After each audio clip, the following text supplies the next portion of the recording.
L-għaqda mhux governattiva Mediterranea Human Rights ikkonfermat li bejn Malta u l-Italja hemm ftehim biex 41 immigrant li għad fadal abbord Alex jinġiebu f'pajjiżna. Dan wara li l-Viċi Prim Ministru Matteo Salvini baqa' jisfida lill-istess għaqda billi jżomm pożizzjoni jibsa li jagħlaq il-portijiet Taljani.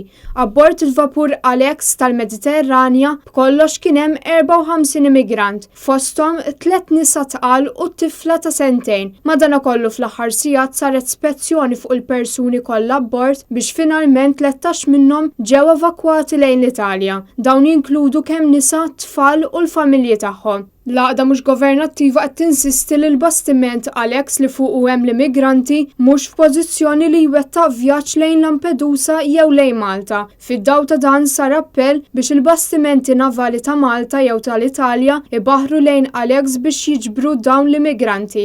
Oriġinarjament il-Gvern Malti kien ħabbar li kien hemm ftehim bejn Malta u l-Italja li jsir partit tal-immigranti. Madankollu l-Gvern Taljan kien ċaħad ftit wara.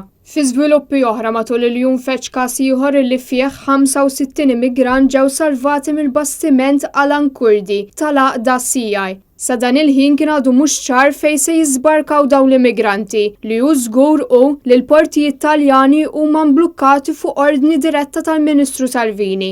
Intant f'każ separat madwar 80 immigrant ieħor tilfu ħajjithom il-barra mill-kosta ta' Tunezija dan wara li d-dgħajsa li kienu fuqha għerqet. Wara kważi 3 ijiem ħafna minn dawn l-immigranti għadhom ma nstabux.